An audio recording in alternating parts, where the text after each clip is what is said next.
Paramashivoham. Om Nityananda Paramashivoham.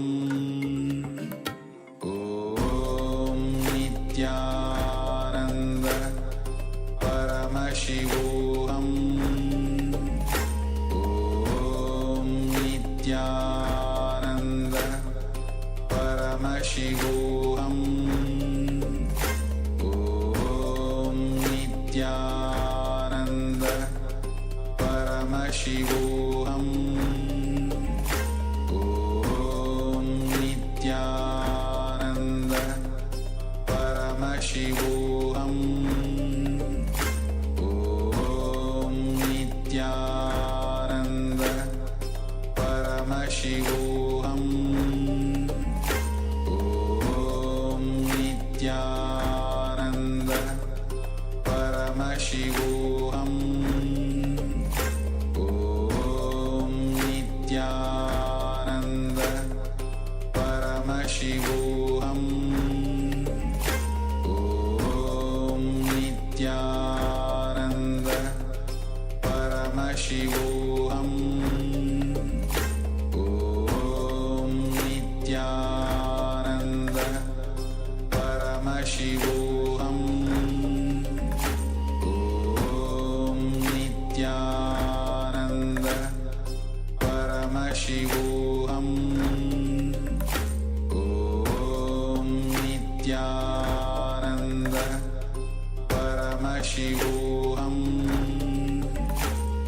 Now, slowly return to your physical body. Start to wiggle your fingers and toes.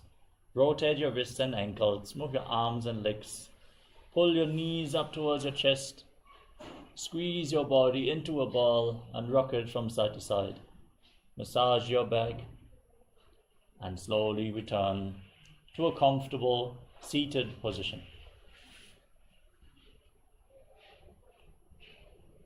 Congratulations, you completed the Dvitiya Vinyasa Krama, the 308 asana sequence of Kailasas Nityananda Yoga. We want to complete with all the participants for the technical glitches that have happened today and the speed at which we went. There was a misunderstanding and we went very fast throughout the end of the Dvitiya Vinyasa Krama. We wanted to ask if there's any specific asanas you guys need guidance in, any specific questions you have about this asana sequence. And we also wanted to request to once more share the Sakshi Pramana, the personal experience that had been shared before. We would like to request the translator to please share the Pramana once more with us. And if anyone else has any breakthroughs to share, any experiences you would like to share with us, with the participants on YouTube and in the Zoom chat, please let us know. We still have just a few minutes, some 3-4 minutes to share. If anyone would like to share something, or if there's any questions, any understandings about the yoga practice or any of the components, you can let us know now. We also request the YouTube viewers, if you have any questions about the asana sequence, you can let us know. Yes. All right. Okay, then we can conclude this session with a Purna mantra and let us get ready for the power manifestation session. Have your blindfold ready as we are going to manifest the power of blindfold reading.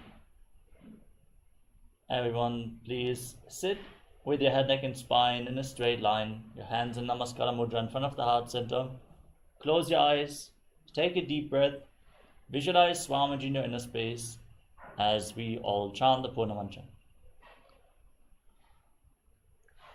Om Purnamadah Purnamidam Purnat Purnamudachyate Purnasya Purnamadaya Purnamevavashishyate. Om Shanti Shanti Shanti Hari Om Tatsat Sarvam Bhagavat Shri Nityananda Paramashiva Padukarpanamastu. Om Nityanandam